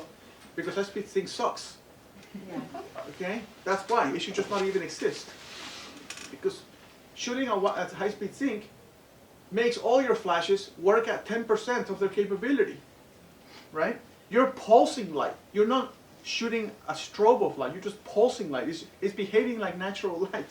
So it doesn't work. Here's the neutral density filter. Look how crazy that looks. It's beautiful. 2.8. So the one thing Canon told me to do in the campaign is, no matter what you do in the entire shoot, not a single photo cannot be a 2.8. I was like, what? They're like, every photo has to be a 2.8. I was like, but the lens can go to f22. We don't care. Every photo, 2.8. So I did all this crazy stuff, and I had to just keep my camera locked at 2.8. So yeah, you need a neutral density filter because you're at 2.8 the whole time. So I had no choice anyway. Right? This is 2.8. Focus. Basically, there are 2 people, so the eyes need to be sharp. How did you manage that? Oh, I don't care about that. This girl is in focus. This one's not. I just focused on her. This one, they're both at the same focal plane. This one, they're at the same focal plane. So I decided if I need to shoot this at 2.8 and I want to feature both, then I just make this one, and I did tell this one to step so they're at the same focal plane. Yeah. Here, this is done with a neutral density filter as well. And you can tell because you can see the sky. But the lighting inside that room, by the way, this is the coolest Airbnb ever. It's called Whisper Rock Ranch. It's in Joshua Tree National Park. It's expensive, but man, if you have the dough, just like go take your family there. It's so beautiful. So this is called the Jupiter room. This is the bedroom. Can you imagine waking up to that? Here's neutral density filter. This is me shooting the campaign for the Canon R5. Who has the Canon R5? One person. You should all have it. It's a great camera. It's a workhorse camera. Okay. When is the Mark II coming out? What? The R5 Mark II, that's a funny question, which you know I cannot answer, especially now with him. No, I cannot answer. Soon. So, okay. But, well, of course, this is the R5. I shot the campaign for the R5 and the R6, and the R5 has been my favorite camera ever. It's a 45 megapixel camera. It's really good. This one is great, but it's not my favorite because this one is only 24 megapixels, which is fine. This is made for speed. So I use this for more speedy things. But the R5, that's the one I use for pretty much everything. Okay? So here is the girl moving, and here is the whole concept, this whole moving and this whole situation. And I wanted the sky to show up and the dress to show up. This is what fashion photography looks like outdoors. And yeah, so I had to shoot it. See, shutter speed 1/200, which is because I had the neutral density filter on it. Okay, and here's the photo. And of course, this screen is about one stop too bright, so just imagine it. Okay? Any question? Yeah, look how beautiful this look. Yes, sir. You said you used the R6, what do you use the R6 for? I don't use the R6, I just Oh, shot you the don't? campaign for it. Oh, okay. Yeah. And I bought the R7. I bought it like out of my own money. Like I actually went to a store like Mike's and I bought the R7, which I know people are shocked that I bought actually something. But I bought the R7 because it's a crop sensor. So when I put my 100 to 300 on that camera, it extends it. And that's cool. You know, so if I'm shooting something and I don't want to put a 2x extender, I don't want to lose apertures, I just use my R7. And it has a crop sensor, which is debatably kind of just cropping pixels, but who cares? Does that make sense? Doesn't matter. But this is great. This was taken for the R5, this was taken for the 100 to 300 2.8. And this was both taken with a neutral density filter. This was taken with a 6-stop neutral density, this was taken with a 3-stop neutral density filter inside. Okay? How did you like them? Oh, just Profoto strobes with Two? Octobox, and I don't use softboxes. Softboxes are not a good modifier. So softboxes are a rectangle. It creates kind of hard light because there's only 4 corners. But if you have an octobox, it has 8 corners, so it softens, it creates a better lighting. Here's at a wedding. See, the sun was hitting the trees in the back, but look how nicely calmed it looks now. And then I use the strobe to illuminate them. Now, if you don't use this technique, I'm going to show you a photo that I took in my first year as a photographer. You feel free to laugh, no offense. But it looks like that. That's very similar. This is like recent, and this is like my first year. Okay, so it's not good. But you can remove context, right? So you turn, if you're out in some place and you don't want to show the context of everything, neutral density, fast lens, 1.2, 1.8, bam. Canon just came out with a 135, 1.8. That lens is the bomb. The bomb. Like when we had the meeting that they were gonna design this thing, after the meeting, I called the director I was like, dude, I don't care who asks you for nothing. I'm the first person that gets that damn lens. You know, they were like, okay, how do you feel? It's like, I need that lens in my house like tomorrow. They're like, we haven't decided yet. Because it's 135, 1.8. Like that's, for me, that's a very powerful lens. I can do a lot with, right? So here's what that looks like, removing context. Look at this terrible picture, terrible pose. Look, you can see the grass. What is this? Palm tree? What is that, a rock? Like, why is she putting her elbow out like that? This is a bad photo. But I'm just showing you what happens if you do not put a neutral density filter in your pictures. It looks like this. Okay? Then you're like, okay, this is not looking good. So you turn around and you move them to another area, but you're still outside and you get this. And like, this is probably worse. Okay? And you're like, oh man, this is not good. But do you notice the potential here in the trees? So then I'm like, dude, neutral density filter goes inside, put it at 1.8 or 1.4, and then you get that. Wow, what a difference. What a difference. Okay. Let's finish up with some cool male portrait stuff. Who likes male portraits? Nobody. Okay, let's do male portraits. This is a sexy guy too. Very sexy guy. So here's just an example of elevating the portrait, which is the whole point of this course. Okay. You have a guy with a background, a cheap background, nice model, okay? and a window. I would say this is about as basic of a setup as you can get, okay? So what can you expect to get out of this? Well, you can expect that. This is natural light, nothing wrong with it, except everything's wrong with it, okay? If you buy these expensive cameras and lenses and you end up with this, you should have just donated your money to the food bank. See what I'm saying? Now, there is no contouring of the face. It doesn't look, it just looks blah, okay? So we started improving it. This is the starting point. Now we go to basic window light. Look how much better this looks. Now you have a shadow here, and you're starting to get something that people say, wow, I nailed it. I got it. Look at this picture. Of course, it's too bright on the screen. When I took that photo, everyone that was with me started going, that's it. It was perfect. I was like, oh my God, this is like the starting point plus one level, right? This is nothing, right? This, look at it. White t-shirt, too bright, okay? No hair detail. Look how, it's just a block of black. Face is too bright. Background is way too bright. There's no separation. No separation, all right? Here, basic window light. We changed this pose to cover the light from the shirt. It's better. Look how bright that is. Look how much better that is, okay? We changed the pose to address the white shirt. Problem solved, still no hair detail, okay? So then we try to add a light to the hair, but that's obviously too bright and it looks like you used the light for the hair, which you don't want to do. Remember I said you need to not be distracted by the lights? Remember your question? Okay, but it's looking better. Hair light looks too obvious, no face dynamics, there's no contouring here. This TV is killing me. I'm trying to show specific lighting things, but everything just shows, everything just is blown out, you know? Look at this one. Hair light is now perfect, except in this screen it's really bright. Used a napkin, of course. Used a napkin as a diffuser to diffuse the light. Used hand to cut light from the face. So we had somebody put we put a light, and then we put a person's hand in front of the light, and that created the shadow of the face. Okay? See this? So you grab, who has the flashlight again?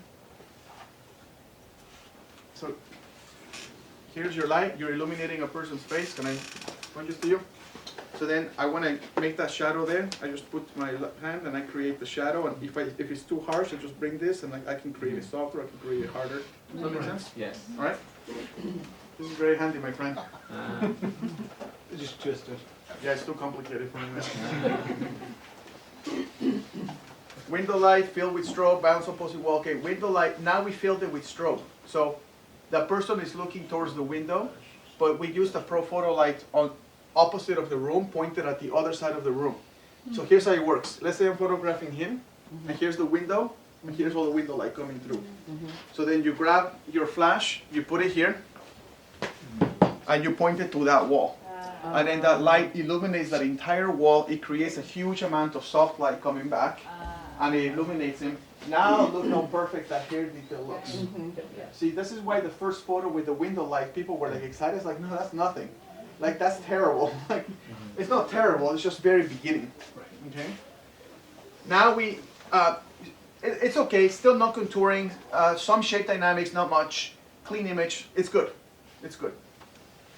So window light filled with strobe, bounced opposite of the wall. Everybody gets this? Okay? Then you have window light with added strobe light for fill. So this is what we did before. Switch to profile for more crafting, better lighting on this. Hair light looks perfect and subtle, that's good. Flat lighting, the lighting on the neck is almost the same lighting on the nose. That's bad. There's no dynamics there, okay? Is that from the strobe or the window? That's from the window here, and then the strobe filled too much. But when you see this photo, that should not be the same as that. Like, come on, like that's. So then we ended up with increase the light power to make it more, to see if we can kick it in a little bit on the face. When we increased the light power, we got much brighter here than here, so that's good. But it was too much light, and it doesn't look right. So face too bright, not as much separation, good starting point on the face. Dynamics are there, but it needs to be, there needs to be more adjustments made, okay? And then this is the final photo, okay? We changed the aperture to compensate for too much light on the face. We had the perfect hair light here. Face dynamics is face dynamic with face not dynamic enough. Okay, so this is not the final. Too much light on the background, too much light on the background. Hair separation light too strong. Now here is the more final one. Okay? Added light became main light. Okay. So we added a light here, and that became the main light. The window light was no longer the main light. So the window's still hitting him, but the strobe from the Profoto light was taking over. Okay? Another Profoto light was pointed towards the wall and hitting the hair. The shirt was perfectly exposed now.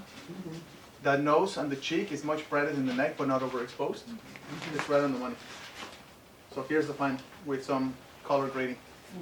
Good hair light, good hair separation. This is between here and here. Good shoulder separation. You can see light here separating it from the subject. I mean from the background. Good exposure in jacket, good exposure on the shirt, good face dynamics, good lighting ratio between background and subject. That's what you want. There is some color grading, black and white, beginning, end. Question. Yeah. How long does it take you to get to the final shot? About 4 seconds. No, really, that's your first shot? This is like, I'm teaching No, the class. the other one. This? Yeah. No, I'm teaching. So I did I'm it step saying by if step. you're on a shoot. Oh yeah, I would not even bother with any of this crap. No, obviously. Not even. Not even, man. Like at the point that I'm at now, there will be no wasting time.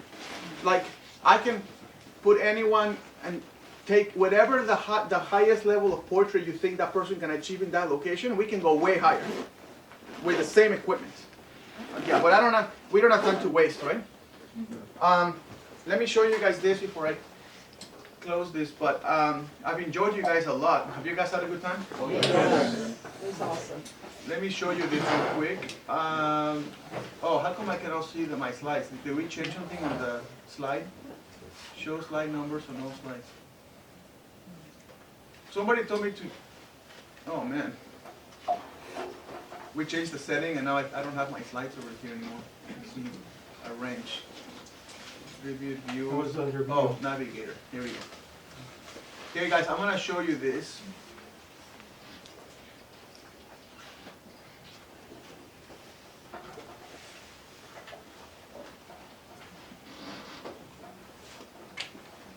So much awesome stuff that I don't have time, but it's okay. Oh, here's the new book. It's called, oh, here's the new book. It's called Picture Perfect Flash. You can pre-order now, and you will get it in your house sometime in February. Okay? Do I recommend you guys get this book? Of course. Because I'm gonna get rich from that? No. But because you should all read it. Okay? And also, I cannot leave. Oh, here's the book, another book everyone should read. It's called A Successful Professional Photographer. This one actually teaches you how to make money. Kind of important. Guess what? Guess what? Out of all the 7 books I've written, guess which one has sold the least? Right. Isn't that crazy? If I write a book, how to buy everything, everybody will buy it. But if you want to actually make money, oh no, forget that.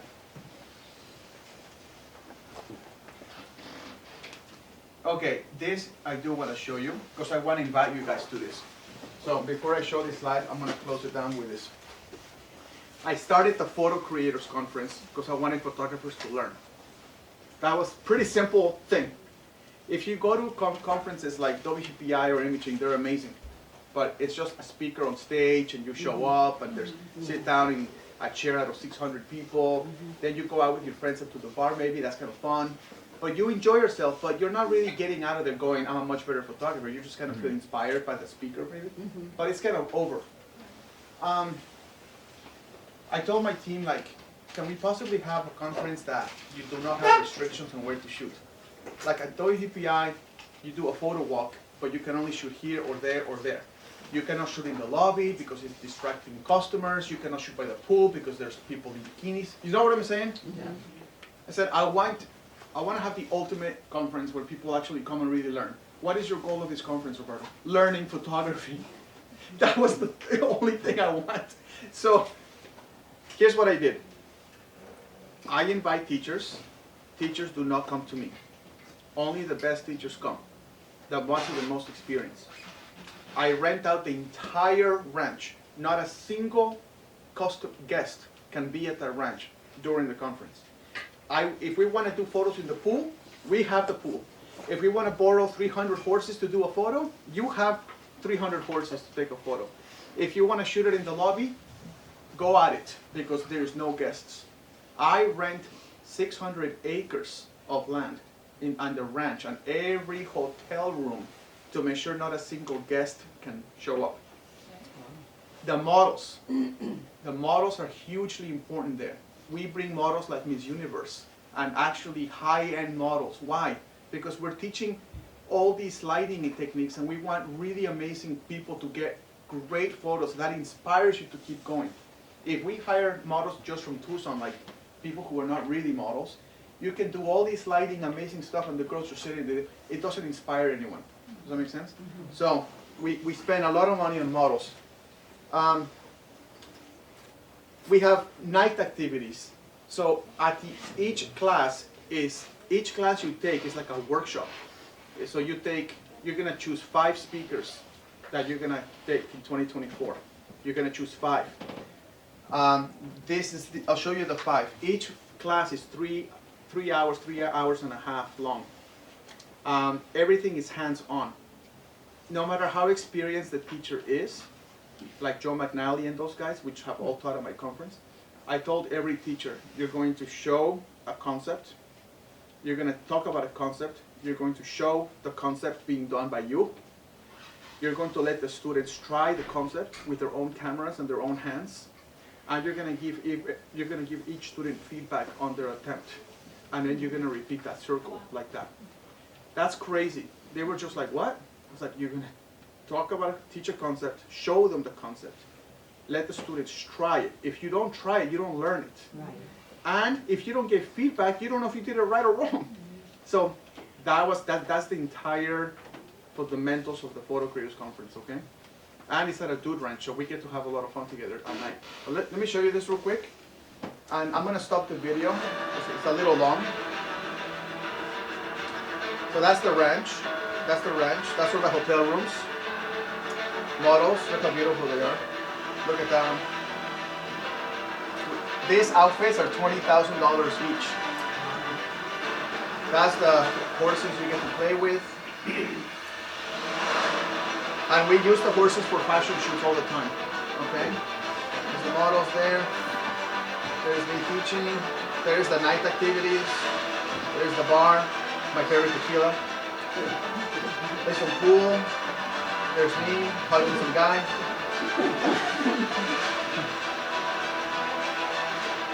That's Chris Knight teaching there. That's one of the male models doing some crazy cowboy. That's Dylan, the girl you saw earlier. Look at these models, guys. Everybody gets a print. I don't know why that's there. Yeah.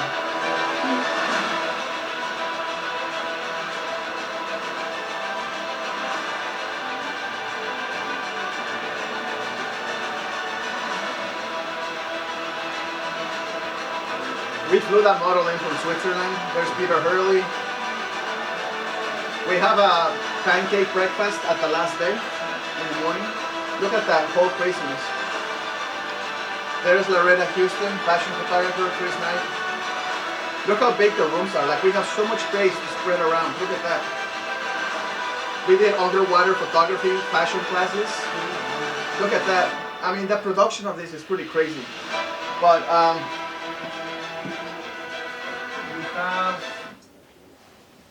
you have, let me see, these are your teachers for next year. And I really hope you all come. Of course, there's only 16 spots left. 16 or 60? There's 6. Here. Look, I'm not gonna go, I don't wanna spend too much time. It's up to you to come or not to come. It's May 6th through May 9th.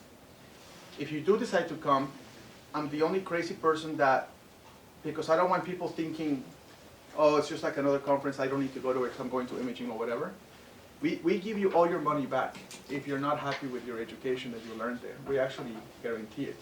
So if you go there, you spend your money, and then you're like, I didn't learn anything, I'll give you all your tuition back, okay? That just goes to show you how much we're trying to plan accordingly, because we're not just, doing it. I did this out of passion, guys. This is a lot of work for me. These are the instructions. Use this code to get $300 off if you guys want to take a picture of that. But it's PCC, Photo Creators Conference 2024. When you sign up, here's the website. When you sign up, you can get tickets. It's going to ask you, do you have a code? If you put in this code, it will drop the ticket to 300. The tickets are 1,600. The ticket 300 will be 1,300. My workshop in posing alone is 1,500 by myself. This is the top teachers in the world at a dude ranch with a stylist, with all these models for 1,300. And yes, I have to charge. I mean, I have to rent the whole ranch, right? Does that include 3 days. the workshop and room and board and everything? No, of course not. If I did room and board, I would be Yeah, bankrupt, that would- right? These are the teachers. Felix Kunz, you guys know him? Lighting. He's a lighting genius. He's a badass. Christina Shirk will be teaching editing with artificial intelligence and everything you need to know about artificial intelligence. And you're thinking, I don't need to take that class? Then don't take it. You get the choice of 5 people, okay? But everyone should learn artificial intelligence. It's gonna come to you whether you like it or not. Jerry Guionis, you guys know him? He'll be teaching in-camera artistry and composition. And this is not just him like you see him at WPI. This is him with no limits.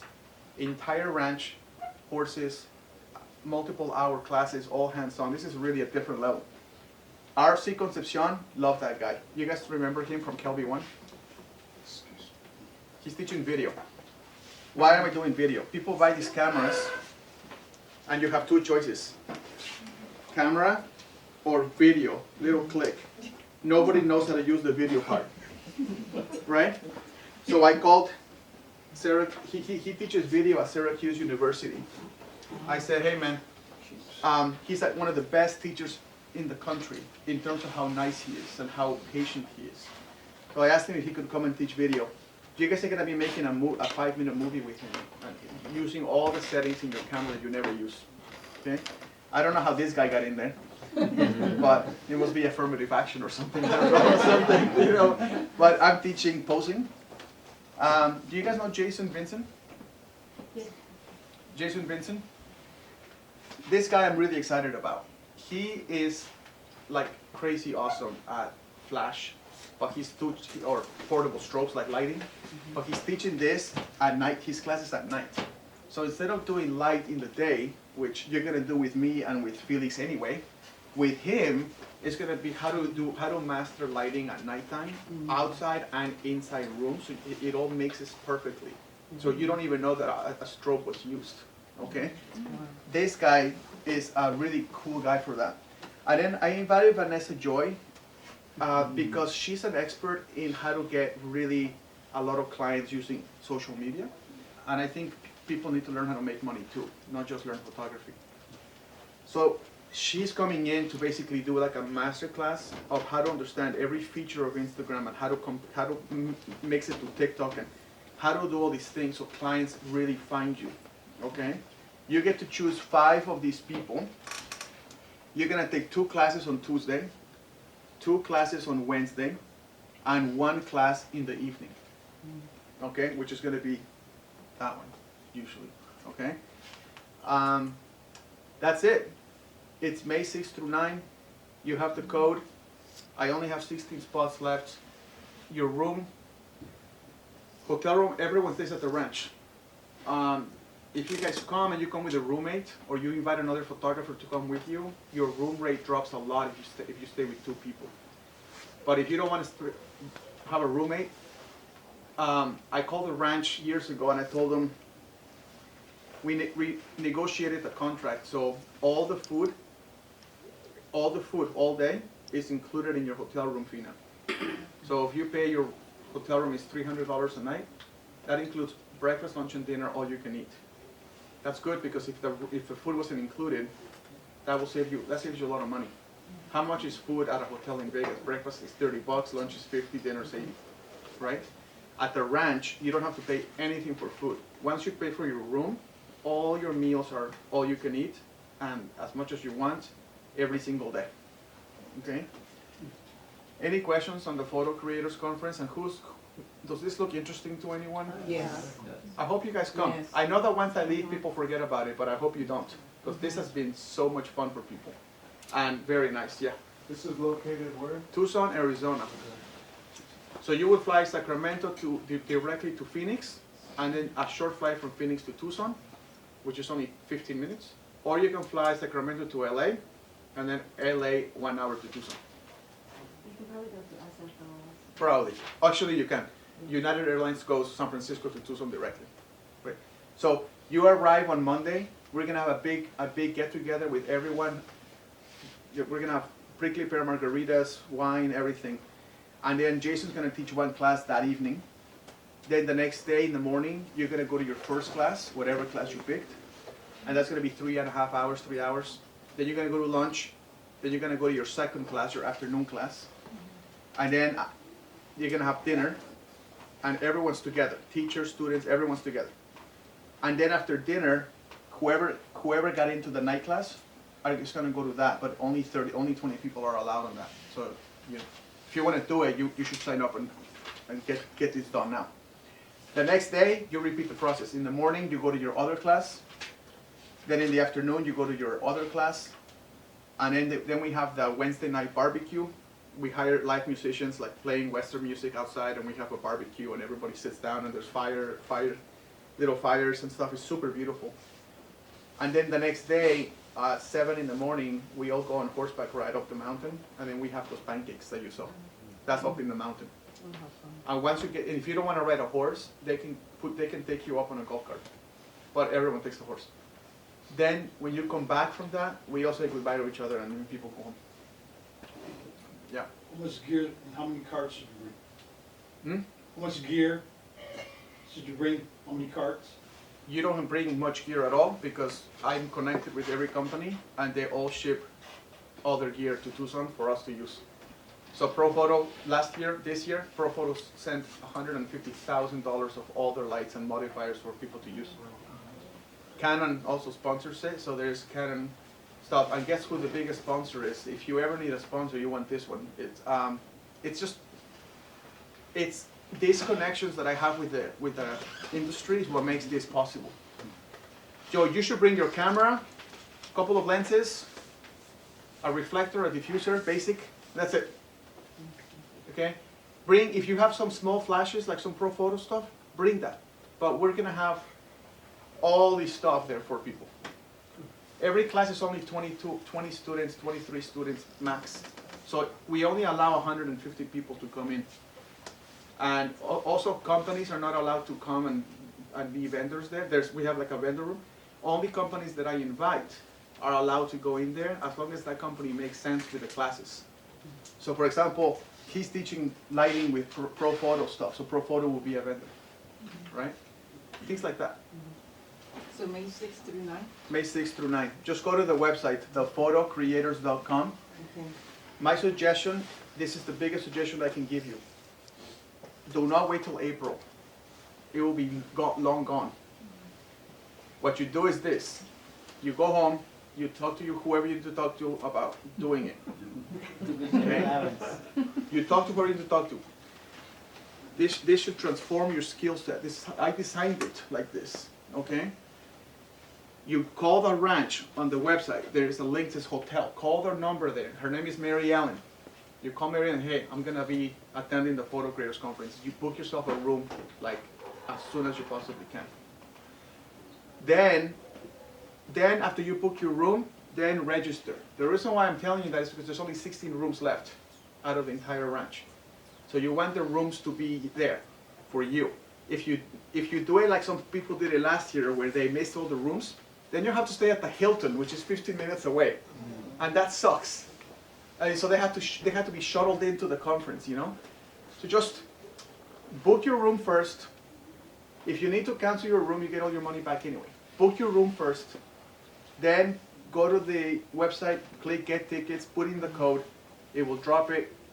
and it will say which classes do you want. Pick your 5 classes, and say register, and you're out. And if you need to cancel the conference, you can. You get all your money back anyway, up to 60 days or something before the conference. So you don't have to worry about what if I need the money. Like if you need the money, then cancel the conference and get your money back. But don't, because you'll miss out. And everyone gets prints. If everyone gets their favorite photo, we print it. We have Canon bringing printers there. We print stuff. Everybody goes home with their favorite print. Super fun. Any questions about that? No, sounds great. It's the most incredible experience. At nighttime, all the stars show up. So we have people teach astrophotography for fun. You don't have to take it. It's just for fun. You show up on the mountains with a glass of wine. You put your tripod, and they will tell you how to get photos of the Milky Way and stuff like that. It's pretty cool. And that goes till about 1 in the morning. And it starts at 10:30 at night. And it's totally optional. And if you get tired, just pack up your tripod and go to bed. But some people stay there till 1, 1:30. It's cool. All right? Okay, thank you. Guys, thank you. Thank you. Thank you. Thank you to Mike's camera for having me. I'll see you guys upstairs, okay?